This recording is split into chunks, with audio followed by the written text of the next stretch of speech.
Sasha, welcome to the podcast. Well, thank you, mate. Thanks for having me. Obviously, known you for a fair amount of time. Yeah. We've never actually sat down and I feel like had a proper conversation like this. I'm looking forward to it. Obviously, I met you back in when I worked at Hoxo. Yeah, probably 2017 or something like that. It's been a while. So I've known about your business. I've seen it outwardly looking in.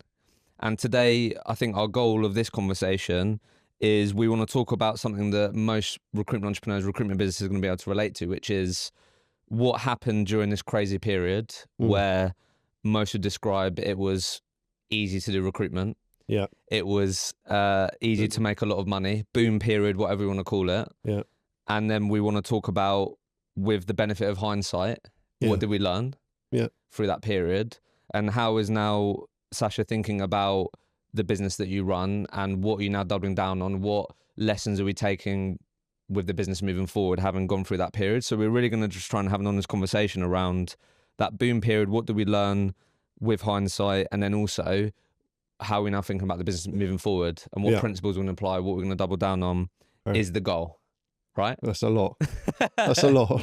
So to give everyone, I'll start with my name. To give everyone some context for people that may not know Oyster Partnership, let me know if I get any of this wrong. So we're not going to give the full track record of the business, but the bits that we think would be worthwhile sharing, just to paint people a bit of a picture. But the business has been in business for over 20 years now. You've been the company for 17 years. Trainee, gone all the way up to CEO. Unbelievable journey. The world that you guys primarily focus on is the public sector. And most of the time, I've got here 80% of the business normally has always been contract. And then 20% permanent. That might have fluctuated along the years. So we've got here core verticals operate across 12 different departments, including finance, legal, planning, property, housing, business support, across that whole supply chain almost. Across public sector. Across public sector. And then the context that we're sharing here, I think we wanted to share like leading up to the quote unquote boom period and then how we've got on the other side, right? So again, let me know if I get any of this wrong. So we'll start with, 2020 to 2021, because your financial year is March to April.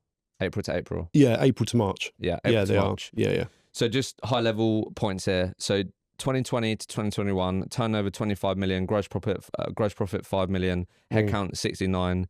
That's then. Then we've got 2021 to 2022. That then went to 39 million, gross profit of 8.6 million, headcount around 74. 2022 to 2023, we then got 51 million, turnover, gross profit 11.3 million, headcount 102. And then 24 to 25, year just gone, 43 million turnover, gross profit 9.1 million, headcount 70. I think you might have missed 1 year in there. I feel like I did, didn't I? 2023, 24? Yeah, actually, the peak performance year, that's what I got at the top. So 23 to 24, sorry. 52 million turnover. That's the one. Gross profit 11.5 million. Headcount at its peak was 117, but maybe ended the year around 108. And then I just gave the year just gone, right? So hopefully for everyone listening, that gives everyone a bit of a picture, right? Because we can clearly see it going like this, right? For those not listening, I'm putting my arm in like a big diagonal. As I'm sure it did for most businesses, for most people, right? And like, just out of interest, you've been in the game a long time. That like period, like how would you describe that period? Would you say, I'm not sure we're ever going to have a market like that again? Do you know what I mean? Like how, because you've been in a lot of different markets and seen a lot of different markets at play, but like how, looking back now, how would you describe I mean, I think that was definitely a once in a lifetime event, right? I don't think pandemics are coming back around anytime soon. Well, I don't think so. And to have businesses all of a sudden just stop or lock yourselves up or lock the staff up, I'm not sure it's going to happen again, but it was definitely, it was chaos. It was chaos, especially the first sort of 3 to 6 months when you didn't know what was going on and all the rest of it. And actually I started to get the heebie-jeebies. I had to get back out of the house and get back into the office. So us and a select few, by July that year, we're already back in, so I don't think we're going to have a time like that again, in answer to your question. It was, once in a lifetime really. And then is it fair to describe that crazy period, boom period, as like it was very easy to print money, to do placements. Everyone was hiring. Like that's the language that I'm normally hearing. Like, how would you describe it in your work? Look, I think I can't speak for any other businesses, but I think there was definitely a certain set of ingredients where everything just sort of lined up quite well for us. I didn't make anyone redundant. I didn't cut anyone back. And anything in the first sort of 3 months, actually, we hired an entire academy and we did the training over Teams or Zoom or whatever it was. We also took a couple of CBIL loans because we weren't really sure. Our contractor numbers dropped by 35% within 6 weeks. GP revenue all dropped. So I took a couple of CBIL loans to sort of shore our finances up. And actually, what it did do was give me time to just sort of think about what was going wrong with the business and what I could do to make it more efficient or better. So I used that sort of money to, bring on a new CRM. We invested in new processes, automation, various other bits, including rewriting our training program and then doing a lot of hires. So by the end of 2020, we as a team, we actually set up the idea of starting 4 or 5 new verticals. And because we're all light on the ground with our day jobs, I set off entire teams to go and map the entire UK market on certain verticals. So the idea being, once we did come out of things, we had the database there to start recruiting to, whereas other agencies, from memory, were laying off staff, putting people on furlough. People weren't really working. I'm not sure whether they did any of those things, but we did. And so by the time it came to Christmas and things started to open back up, we were at front foot forward and we were straight out the blocks, really. To capitalise on that. Yeah, so I think it was, capitalise and so that was it, really. Because I think what sort of paints a picture here is obviously, 2020 to 2021 was at 25 million turnover. And then by 2022 to 2023, that basically had doubled. Yeah. Can we cast ourselves and then we went from about 520 contractors out on the day of the shutdown, and we went down to about 350, to about 75 grand a week, maybe even less than that, 65, 70 grand a week, where we were at sort of 80, 90. And then we built it back up, got to 500 pretty quick. And then, further down the line, you'll see we got all the way up to sort of 700 and 200 grand a week type thing. So it was quite a big turnaround in the end. And let's just cast ourselves to that period then, and think about things from that lens. Just curious, really. And if we think about that period as a recruitment leader, as a business owner, what's going through your head in those stages? Are you just thinking this is too good to be true, I'm just waiting for it to all stop? What are the things that are going through your head when you're literally seeing that your business has doubled in that short period of time, because that is exponential growth, which what I can say is the initial bit was the downside, right, which again I'm sure was most employees, forget owners, but everyone, which was what am I doing? Is my job going to be safe? The business going to be safe? My staff going to be safe? And that was a real down bit. And then when we started to pick back up, to be honest with you, I couldn't keep up. I just remember sitting there smiling to the managers going, Sasha, we just done this. Yeah, we just done that. Teams are doing this. And by the way, our perm team as well, not to forget our perm team, perm dropped off a cliff in April. We had 4 or 5 starters, I remember, the following month. Or maybe even 10, and we had to call them up and say, you haven't got a job, and they'd already quit their jobs. So, perm fell off a cliff for the entire 6 months up until the end of the summer. And so it all started to sort of rush back sort of 2021 onwards. But I couldn't keep up with it. I suppose it was too good to be true. And in the moment, because we had such a lull and a down period so soon earlier, that I wasn't going to sit there and burst anyone's bubble. Yeah, so true. And even me asking you that, I was actually, I'm just completely dismissing that challenging period before that.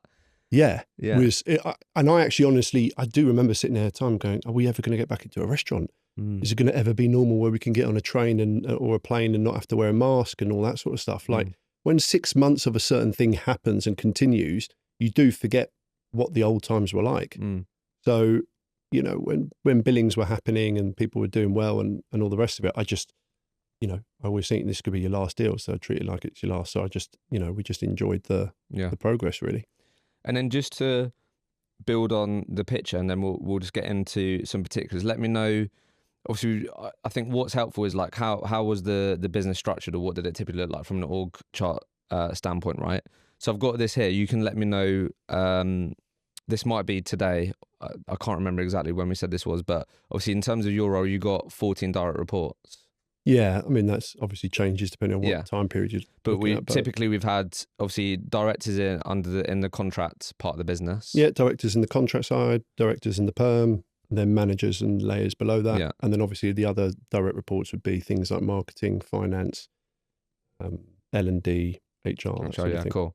And then you've always had the 360 model typically. Yeah, we've always operated 360 model, both contract and perm teams. Mm-hmm. Admittedly, at certain times, we've definitely tried 180. And I suppose, especially on perm, when you onboard people, depending on what market you put them on, the first sort of 3 to 6 months is probably best doing that sort of delivery model just to build up the knowledge and the confidence.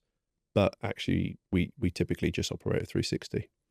And then, yeah, as we said, at like the peak in terms of in that environment and the infrastructure, we got up to like over 700 contractors, 200k weekly GP, doing around 1.5 deals per head. Yeah, and about 200 grand a month in perm, something like that. So let's just first start, I think, to get back into this like frame of mind, I've got written down here, tell us about if I attended, when was this rooftop piece with the team? Like, I want to just paint us a bit of a picture of like how you saw the future before we get into like the lessons. So if I was at this rooftop company event, remind me again, I got June, when was it? Yeah, it was probably June 2020. Okay. So again, going back to the, from that March 20th, everyone got told to go home? I think so, something like that. Those next 3 months were obviously the longest of my life, right? I've gone from being in a suit in an office, being in charge, having the people, look to me for answers, me looking to them for results, being part of a family, to I'm at home in your boxer shorts and you're on Teams and this is like, what is this? What is going on?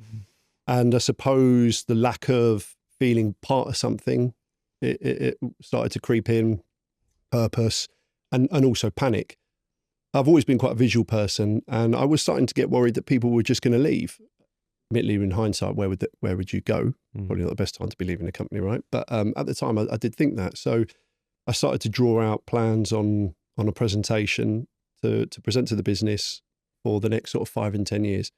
Guys, if this is the plans, this is the next 2, 3, 5 years, and if you're here for the long haul, this is how I envisage you and your role to sort of build out. And this is everything from positions through to departments, verticals, the money, the everything really, all the way up to 2030. Mm-hmm. So we all went up to a rooftop. We got the entire company up there, which was nice because I think it was one of the first times we got the entire business back.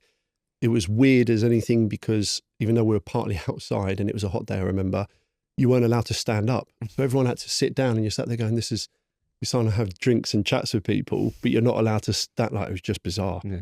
So, but it meant a lot that entire presentation and how everyone received it. And it, the next sort of couple of years, we rode off the back of that. Mm-hmm. And I brought it back into end of year presentations ever since, really, to just try and give us a bit of a benchmark to where we were at. But what would have been, if I was there, what would have been like the headlines that would have heard? I've got here like 250 people by that point. Like, what would have been some of the high level like goals? So the 2025 was to get to around, I think, 140 staff, 700 and something contractors, this many verticals, and then I painted probably 15, 20 people, their faces, their positions, how they would move up, the different brands, and how as the back office function would be working. Because back then we didn't have a proper marketing function or L&D function or anything like that. By 2000, so yeah, you would have heard, basically a vision for the future. But by 2023, most of that had already come true. So the 2025 vision had already been hit. It was on track. We'd hit all the numbers. And even I was sat there going, I can't believe we've hit these numbers. I've done it too easy. I'm such a, soft touch really. Until obviously I started to, 2023, 24 starts coming around and you're like, crap, this is all good to be too good to be true really. So let's get into it then. We've got here, May 2023, raise the alarm. Like what like this is the thing that I think people can really learn from. Like, what were, from your seat, from your perspective, what were some of the things that you started to see, started to notice, that started to make you feel like, hang on a minute, I think we could be well and truly on a downward trajectory here? So I've always been quite a big analytical person. So KPIs, numbers, stats, etc. And one of the things I started to see first and foremost on the contractor side was the GP started to drop, the weekly GP started to drop, and as did some of the perm placements. So placements per head started to drop, contract weekly GP started to drop. Then we started to look at certain individuals and teams, and they weren't bringing in the same vacancies. So then you're then looking, going, right, okay, well, we're not getting the same vacancies in.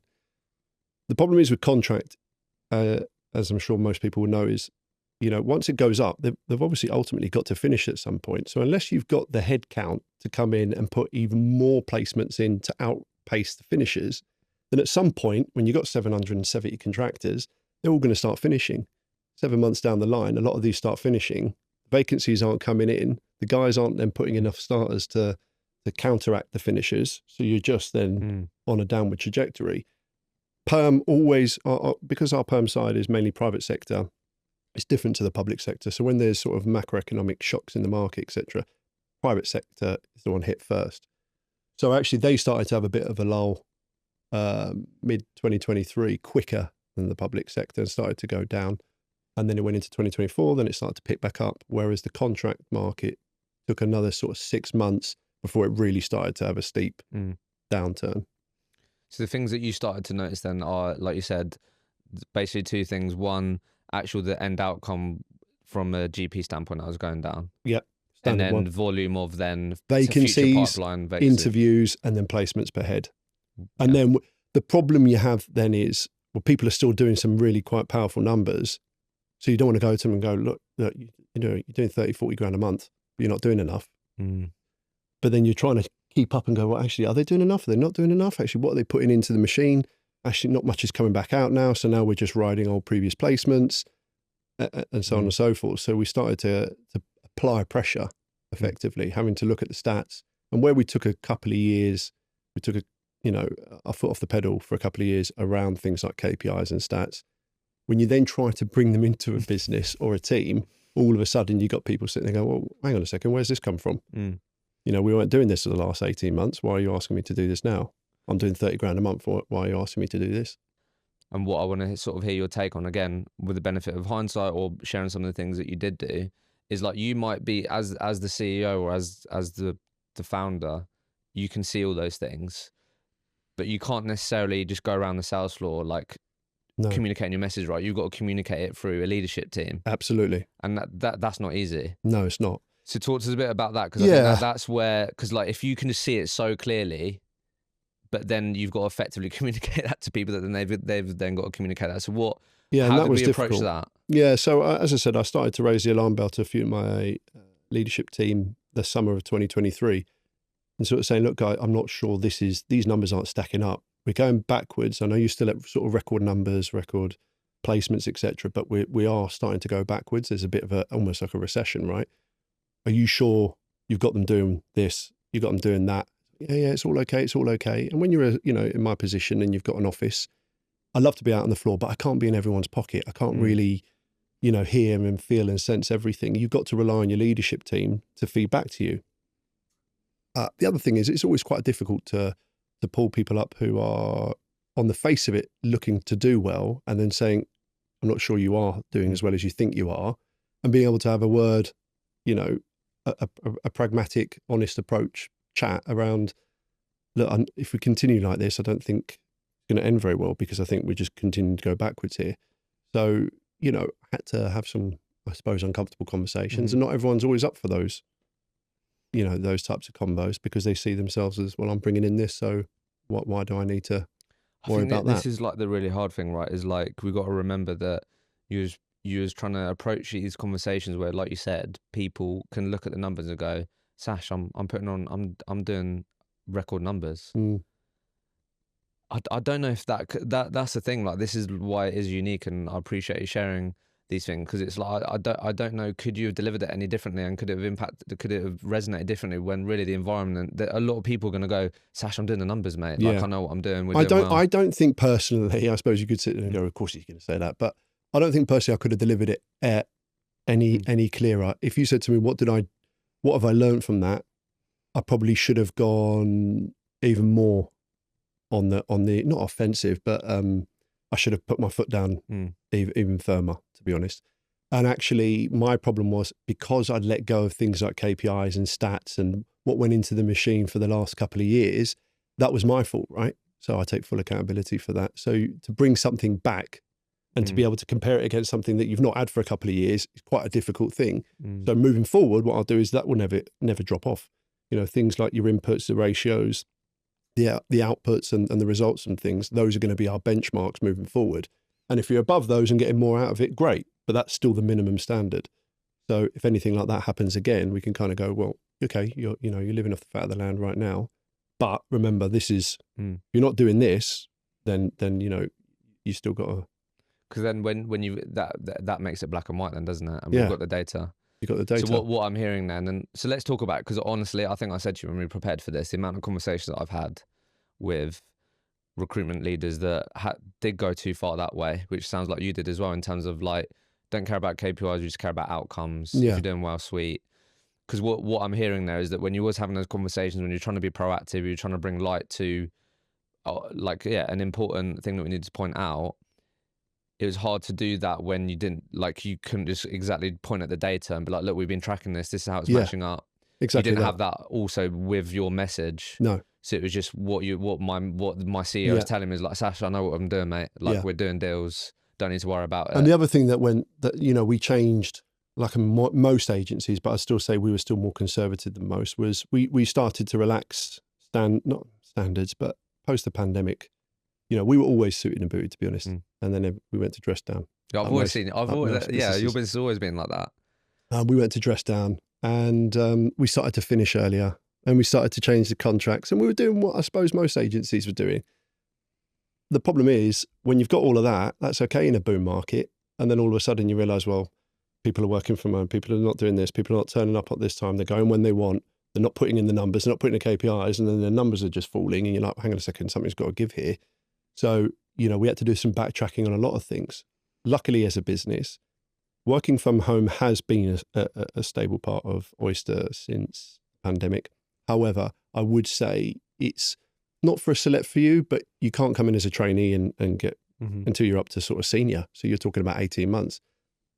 We've only probably got 10 or 15% of the staff on a working from home basis. And actually most of us were back in by the following, that summer, most of us were back in, but by the following summer, everyone was back in. I know, having been to lots of events and speaking to lots of other agency owners, the last 3 years, a lot of businesses have continued with the working from home and found it even more difficult because you're not measuring KPIs, your performance is going backwards, and now you can't even measure the person because they're at home all the time. And then you're starting to just feel like, you're losing control of what the purpose is here and what's going on. So we had to backtrack on a few of those things. We had to, hours went back to what it was. And it's like, right, if you do this, then you can leave early. But if you don't, then it just is what it is. I've spoken to so many recruitment leaders that were exactly the same as you. I was like, just from your take, what was driving those decisions? Because like you said, you've got an entire, if you were to look backwards at Oyster, you didn't do those things. Yeah, you know what? One of my look, I've always been a person where I don't want to be a dictator. I love having a leadership team. I love people being able to have a voice and feeling comfortable to propose ideas, right? And again, going back to it, I was so pummeled by the pandemic that, I was a bit of a people pleaser.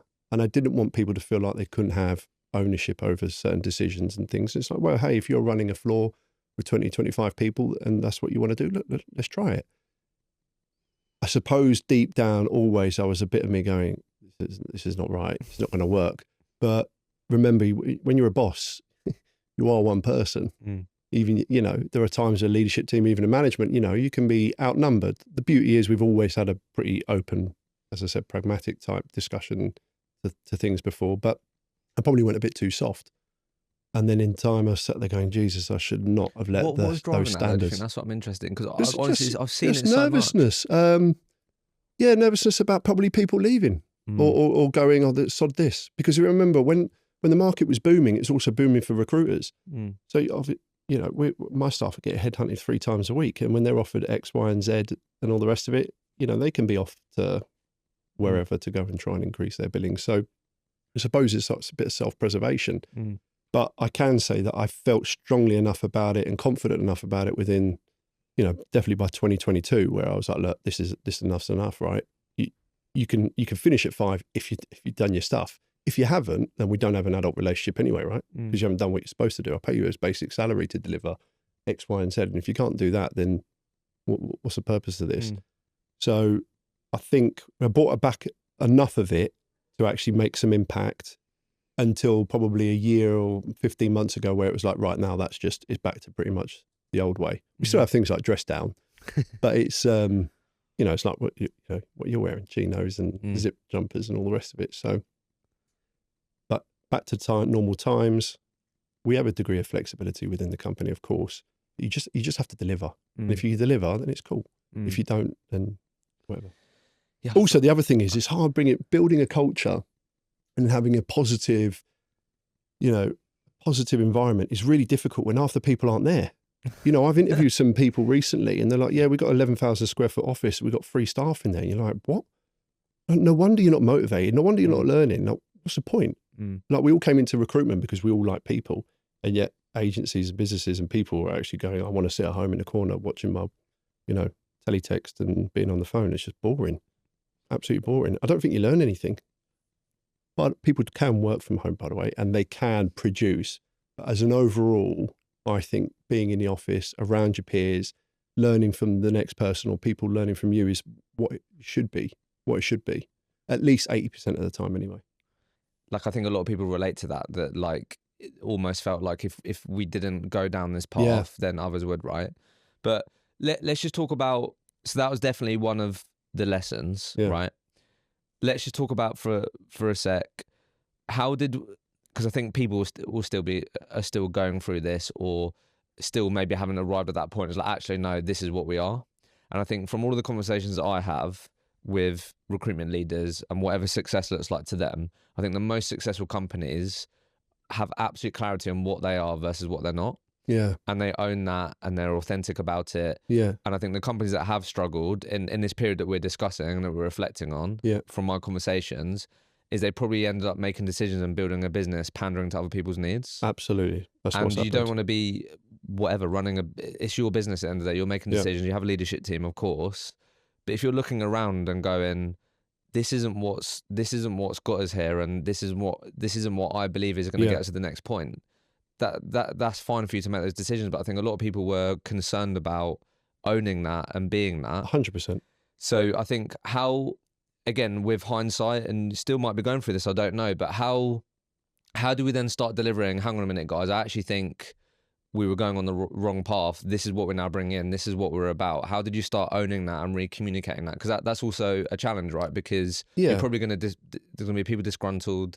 You're going to be like, Sasha, I didn't join this business to be managed this way. Like, this isn't what we're sold to. And listen, look, okay. Look, I can still remember a good handful of times that I brought in the management team into what we call the war room. And then just have these open discussions like, guys, this is what I'm feeling. This is what I'm seeing. This is what I think the result's going to be if we don't change this. Thoughts? What do you think? And we go around and there would always be a handful that would agree with you, and there'd be 1 or 2 that don't. And I'm absolutely fine with being challenged and like, no, why?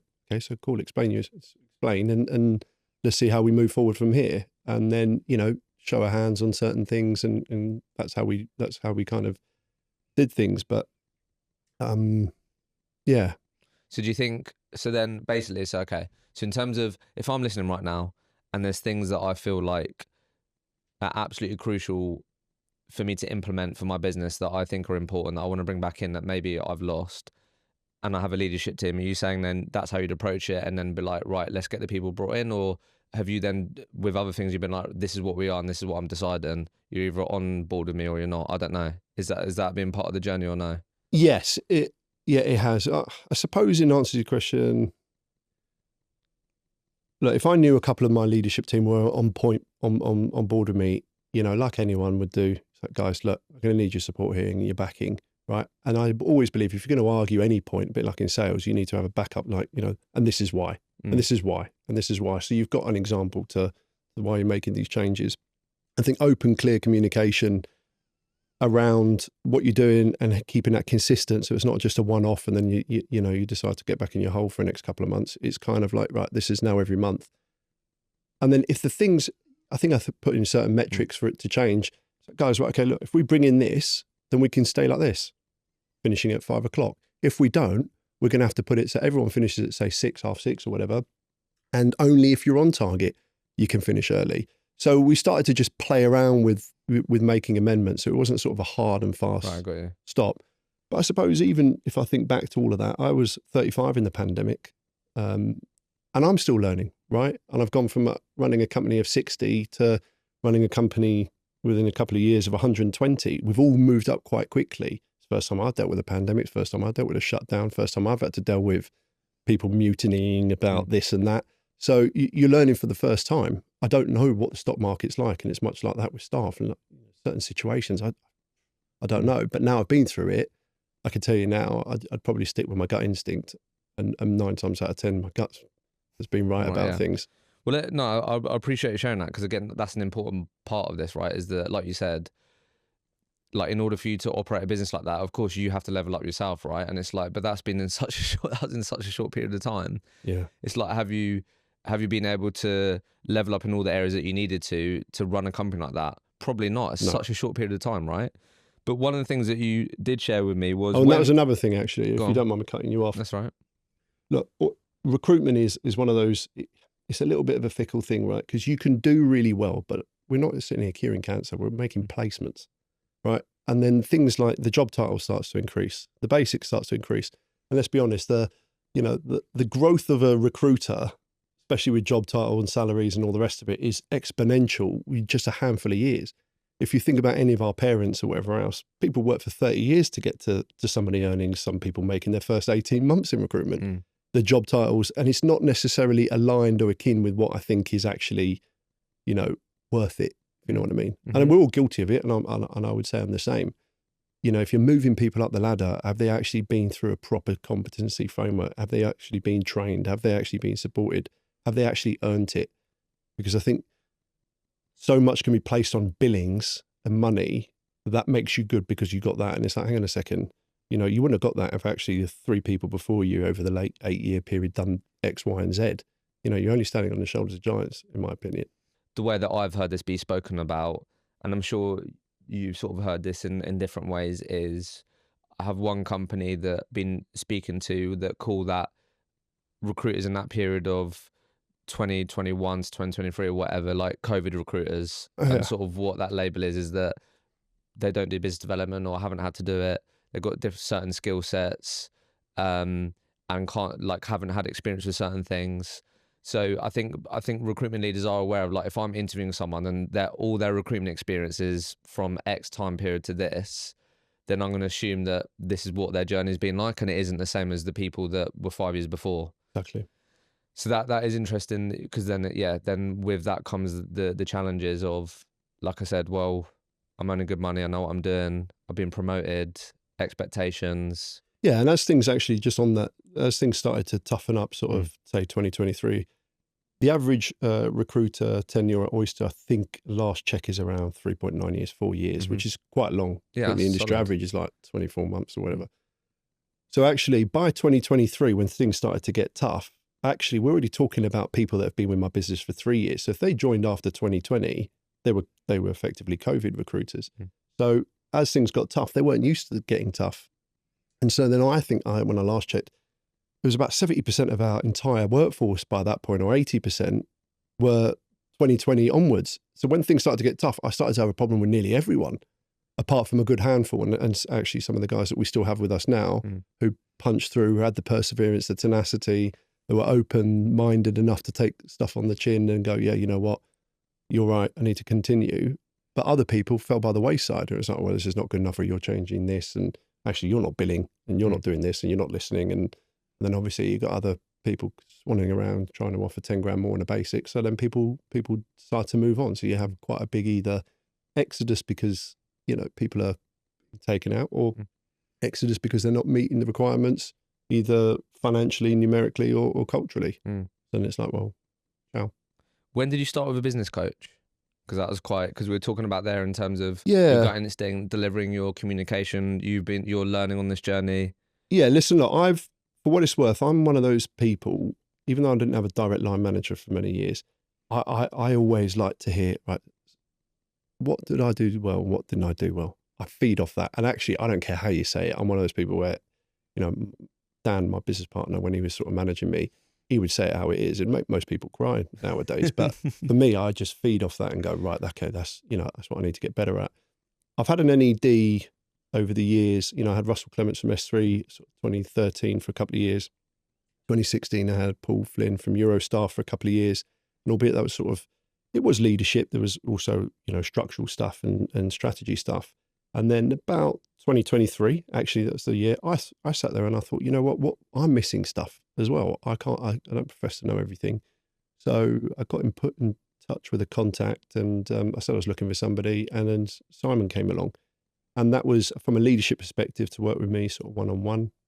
No recruitment experience, and I was happy with that. What do you think you was missing?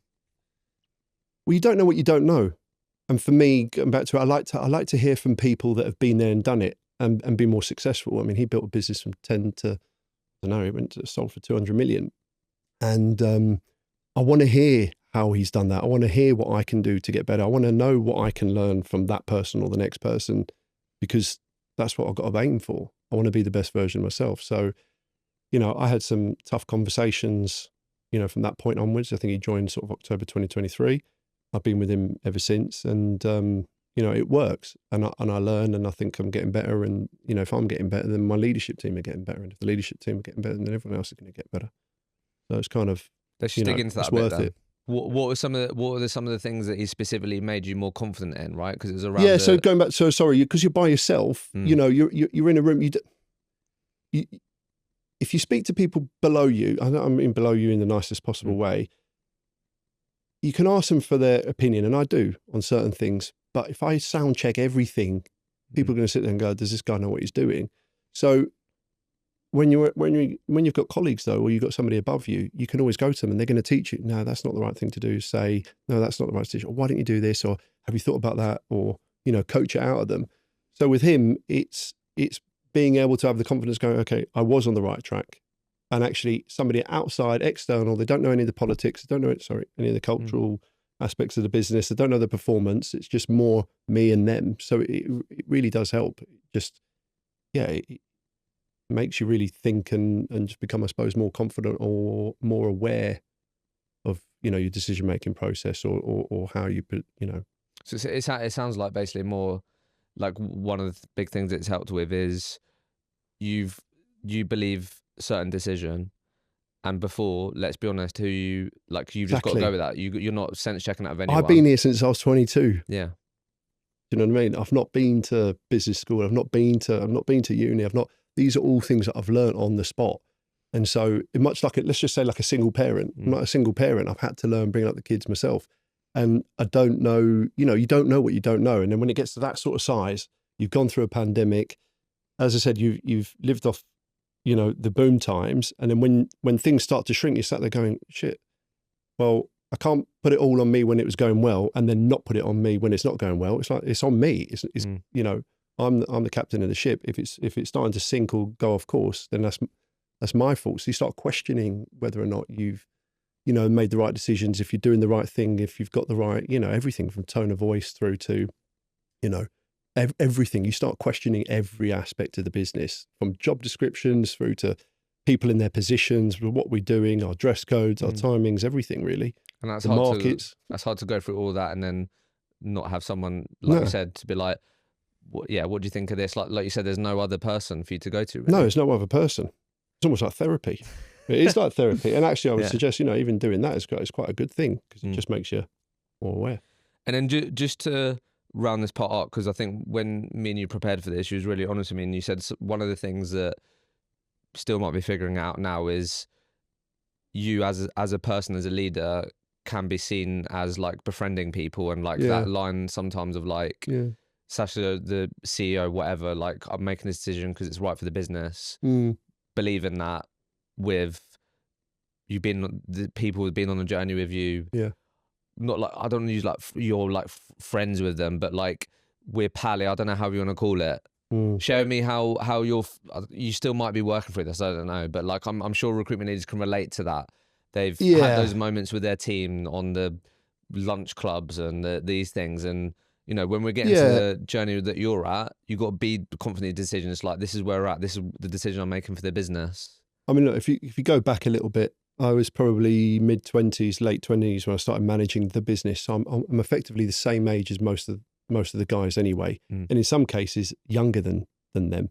So I suppose through, you know, no other way, you don't know any other way, and confidence and everything else, you want to be everyone's mate. And actually, it's because I actually quite enjoy most people's company. In fact, 9 times out of 10, even the people that have left us for one reason or another, I've really, really enjoyed it. The problem is, as you grow older and as you grow bigger, you can't be everyone's best mate. And unfortunately, some people can't understand that the line needs to be, I'm your employer, I pay you a basic salary, I pay you commission if you do well, and I want to be your mate, and I want you, you know, things to, you know, be good between us. But if you're not delivering on your part of the bargain, it's not like I'm not delivering your paycheck. Like, imagine I just started faltering your pay or started messing around with your basic, because you haven't done this week, you know. But yeah, other people are like, well, I've done this 3 months ago. So I don't care if you've done that 3 months ago. Today's today. You're only as good as your last deal. So I think the problem I had was, because I managed like that, people then managed like me. Right. Because obviously they see me as the leader, right? So they'll copy. You know, perception is everything. So I then have people below me who are then trying to deploy that type of thing. And then actually I've really come out of it and learning, going, yeah, well, I won't be doing that again. But now they're all going through the same thing. And you're like, geez, no, you can't be out like that all the time with them till 3 a.m. and then the next morning expect to tell them off because, you know, they're in late for 5 minutes or they haven't done what they're supposed to do. So you're then having to play catch up and then try and coach and teach people the same thing again. It's almost like Groundhog Day, you know, a year later. So I've slowly started to separate myself as best I can. And you know, I'm there to basically give everyone a platform to become the best that they can be. If I can be a mate with them, then great. But as soon as they decide, and that's normally how I would put it, is, you know, they're upset with me because I've had to pull them up on something. It's like, well, if you're not mature enough to see it as I'm first and foremost your boss, then so be it. And then things sour. And because you're quite a tight-knit, close family, and culturally we're very in each other's pockets and all the rest of it, or we were, you know, it can be difficult for some people. But we still, you know, we're still oyster. People that worked for me 10 years ago versus now, you could tell that they're oyster people. It's just that we are, you know, a bit more professional and a bit more sort of, you know, work comes first. Just maturing as a business. And now I'm nearly 40, you're right? maturing as a leader as well, right? Yeah. You're learning, you're leveling up. Like, what I take from that is, like, you can do what you just said there in terms of step away or be more in this like CEO position, but that doesn't mean that you as a person can still not want the best for people and these things. You're just, again, figuring out the best CEO that you can be for the business, right? Yeah, absolutely. Let's segue onto then, like, how you're now thinking about the business moving forward, right? With these lessons, with what we've gone through. I know the learning doesn't stop, but I want to make sure that we understand the things that you're now really dead clear on. So, you know, when you said like a year, 15 months ago, what are the sort of non-negotiables now where maybe before it looked a bit different, just so we understand that? So maybe it can be, I don't know, whether it be the data and the KPIs that you measure, I don't know. What are the sort of non-negotiables now where you're like, look, we've been through this, this is what we are, join the bus on, like, this is what we're about. Yeah, you're on the bus or off the bus. Yeah, what are the non-negotiables I mean, you're clear on? I suppose it would depend varying on like level, and if you were coming in as a trainee or if you're at this person or this level. But so I would say the rules slightly change depending on where you come in. But I would say definitely KPIs is a non-negotiable. We do, you know, different people have different KPIs. It's not all about that. You need to get the result in. But I kind of liken it always to like the gym. Everyone goes to the gym, but are you actually doing the right sets and the right reps, and are you doing all the right things? Because if you're not, then you're not going to see any growth. And I think it's exactly the same with KPIs. That's how people should view them. And their team leaders or managers as PTs, instead of going, yeah, I love my manager, you know, they leave me to it. It's like, that's not a manager. That's just somebody who doesn't know what they're doing. So I'll say KPIs or stroke result, you know, the results, the vacancies, the interviews, etc. You got to get that in. When it comes to things like dress, look, we still have a hybrid. People are in dressed down, and I'm in suits probably most 4 or 5 days of the week. But that's kind of there. We have hybrid working, but again, depending on what level you come in at. If you come in and you've done 5-6 years in recruitment, then we're not going to sit there and say to you, come in 5 days a week. But for me, it's all about you have to come in and feel and experience the business and be part of the culture and understand what gets it going. And I want people to come in so that other people can learn from them, because most of Oyster's been organically grown. We've had some people recently join us from other agencies, and there's a stark difference, and we can learn, and we do learn from them. So I want people to be there. Other non-negotiables, I don't know, just more sort of the standards, the principles, the values of things. We're quite hot on that, and I'm very much. I still cast that all the way down through the leadership team. Sickness and stuff like that. Just give us a phone call. Lateness, all that sort of stuff. You have to be on point with that. If people take the mick, we just get rid. And it doesn't matter how much you bill. With it, at Oyster, I know I can hand on heart go. I've never, maybe at points, but it doesn't matter how much you bill. If you're X and you're not part of the you won't be part of the fabric of the team really. So that's it. Yeah, no. Standards can't slip. The principles can't slip. I hear that all the time. Like and I'm sure you've experienced this. It's not about any individual or anything, but so many recruitment leaders I speak to, it only takes 1 or 2 bad eggs to impact like massively a lot amount of people, right? And that's massively. On you to be willing to make those decisions. Yeah, and the sad thing with that sort of thing is because again, I'm in my position. You can't go to the floor and go, guys, I've said this and done this because of this, because you can't go into every single story or backstory.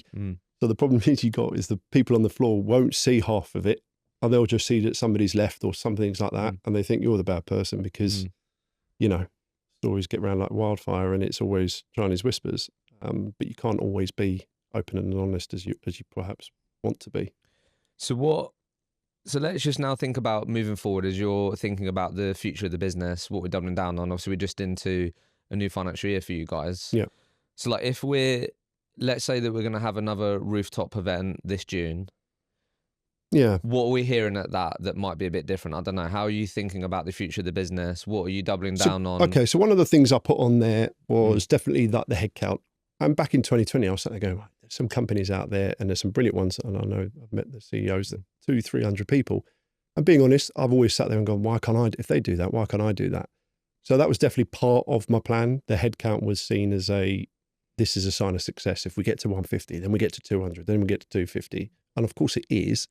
But right now, is that what I want to do? No, I'm not so sure. I think I'd far rather have a team in place and the structure in place where I believe I've got the right people in their right positions.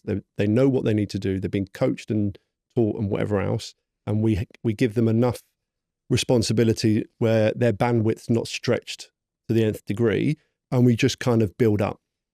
As I mentioned earlier, Oyster's always been a typically organically grown business. I would say 93% of their staff have started their careers with us. One of my strategic objectives this year is I do want people from other agencies and not necessarily the same. I don't want anyone to come for me from a competitor who does the same thing as I do and try to bring the database. I'm not interested. I don't want any of that. I don't want to piss on anyone else's chips. But if you come from, say, the tech or anything else like that, I think there's a lot that we could learn from them and vice versa. So moving forward, I'd like, diversity of thought is probably how I would put it, a diversity of experience, because I think from the top down, we could all learn as a business different things from different places. So I'd like to just grow, I think, slower than we have done in the past and just be a bit more on top of things and have a few more sort of, well, not hurdles or speed checks, but a few more checkpoints in place before you start going, I hit 15, I hit 20. Do you know what I mean? Because I'd far rather a happy workforce that was productive than basically piling on too much on the top. Foundations aren't strong enough. Then it all snaps and breaks, because that's probably happened a couple of times in my career at Oyster. And I feel like the thing, you can tell me what you think about this, but what's important for people to remember is like your definition of like success and what you're building can change over time, right? Yeah. And that can evolve. Different things mean different things to different people. And yeah, as I get older, I'm 40 this year, it just means different things. But I want to get to a point where, I'm passing the baton over to somebody else to take the reins on, and then I can work on some other things and, you know, do different things. And it's the same with my leadership team and management team. It's funny, I've seen some of them grow from 21 years old, and then when they get into 30, that even they've started to change. And then I've had to then start moving things around for them, because actually what mattered to them 5 years ago doesn't mean the same to them anymore. We've got a lot more people in the office now. I've got things like families and kids and are married. So, you know, it's a nice element of maturity coming into the business. And I think even that just adds a lot to the rest of them. Whereas before, as I said, I think the average age was 28 and there's probably 60 of us. And then, you know, 28 was probably the management team. And then most of the rest of the business, probably 22, 23. So it's just complete carnage. Yeah. and I would say it's not basis to build a, you know, a company per se. Yeah, I get what you mean. And then if we were to get into some of the details on what are some of the, could call them strategic objectives or really important priorities for the business when it comes to like future-proofing the performance of the business. You've spoken about maybe thinking about a slightly different strategy where before you would get a lot of entry-level talent in, that was the play, but now thinking about getting senior people in. Yeah. You're going to continue leveling up yourself. You're maybe thinking about actually, can we keep growing, keep being profitable and not be in such a rush to, like you said, add loads of people into the business before maybe actually making the foundation more stronger. But what about, like you were saying earlier, what you were seeing, the actual performance side of it? Anything that you're thinking about as a leadership team that you're implementing, that you're doubling down on to future-proof the performance, so we don't end up in a position where, performance is good for a couple of months and then they don't do all the other stuff that means that their contract book is still performing in whatever time period. Just some of the principles around, it might be more of the same, might have been the things that you've always championed in the business, but being more clear on them. But yeah, I mean, going back to, I think a lot of it's to do with like the metrics and the numbers. I'm putting a lot of investment into Power BI. Okay. I'm a great believer of using the CRM properly. I would still say we're not perfect at it as a business, but everything, if it's not on the system, it doesn't exist. And I think there's so much that can be taken, albeit it's all in hindsight, that can be taken from the numbers that we produce. So having Power BI and having certain dashboards that give you an element of the story or the ingredients as to what's gone into the machine and then what's coming out can only help you make better decisions moving forward. So investment into automation, the tech stack, CRM, data and analytics is absolutely key for me. The other thing is, I'm not sure what it's like at other agencies, but you know, reporting can be quite a manual, laborious task, and it's what the guys all have to do. It's what we make everyone do. But if I can speed that up and automate that, I think that will only help us, you know, move forward. So that the bringing on academy and trainees is still going to be key. We're now bringing in a talent acquisition, full-time talent acquisition person, just to solely concentrate on. Do you not have that before? No. So we've had, Hannah's been with us for 16 years, actually. She just joined just after me and she's been brilliant. She moved off the desk, one of the top billers on contract back in 2017 and then came on to talent acquisition. But she also did operations, HR and loads of other things. And she's done a fantastic job in the last 7 or 8 years. But it's got to a point in the business now where it's like, you actually need to solely focus on this. And she does HR and legal and all the rest of it. So I identified that we need somebody on board and I want somebody out now looking to the market, mapping the market and speaking to people and then bringing me talent. You know, the same way I profess to teach, you know, perm or contract billers how to recruit. Once you've got a golden nugget, take them to market. And I want somebody doing that internally for me. And I think so a change of having, say, 95% trainees join every year to something like 75, 80%. And then let's get some experience, you know, managers, directors in, senior recruiters, that sort of thing. So that's kind of the strategy moving forward. Yeah, just for people may or may not be aware, I only in the last 6 or so months I saw the power of that Power BI. All my stuff is on like G Suite, so I'm not really a Microsoft user. But I think what I take from that is really the important lessons that you took during that period, which is if I can make it as easy as possible for everyone to understand and visualize where they're at, where they need to be across the business, downstream from that should be people understand what good performance looks like. Your managers can manage more effectively. Yeah. And all that stuff, right? And that's when you're a business of your size and the leaders that I speak to, that your side, all of that is so crucial. Because I don't know what time period you think you can maybe get away with not doing that stuff, whatever headcount, whatever size. But I mean, it's really varied. Whenever I've spoken to people, and look, it's no bad thing on them. It's just, it depends what you want, I suppose, as a business owner or as a leader. Do you want a 20, 30 man band, who I remember speaking to not too long ago, that we all work from home, we do this. I'm not really looking to grow the company. I don't want to apply too much pressure, providing they're billing. Just so they go, wow, I'd love to know what you bill per head and what you're doing and how safe that is. But that to me just seems like, anarchy. And then you've got other businesses who are 20, 100, 150 I've spoken to, and they've got like 2 or 3 different CRMs. No one's using this, no one's using that. And it's like, how the heck have you got to 150 people? But I just find it, without that, how can you know what the ingredients is to the perfect sort of, potion or whatever it is. So yeah, it is a non-negotiable. No, I understand like why that's just going to help everything. Yeah. Like by you really committing to that and having that in the business. Even if you think about those conversations that when you was raising the alarm to the leadership team, if you had more of that story to tell, more of the data to tell more clearly, then maybe different. Like it could. And I didn't have it then, and actually, to be fair, some of the data was checkered then. So actually, I didn't have it to back it up there. I had to do a lot of like, right, manual this, here's a spreadsheet, look. And actually, if I had it all to hand, it probably would have made the conversations a lot easier. Yeah, so love it. Well, look, I really appreciate you just being super transparent on this, because I know there'll be, like I said to you, like when we did our prep call and stuff, there'll be so many recruitment leaders that have gone through this period. I've just had it in different conversations with different people. They've showed me how hard it's been, what they've learned.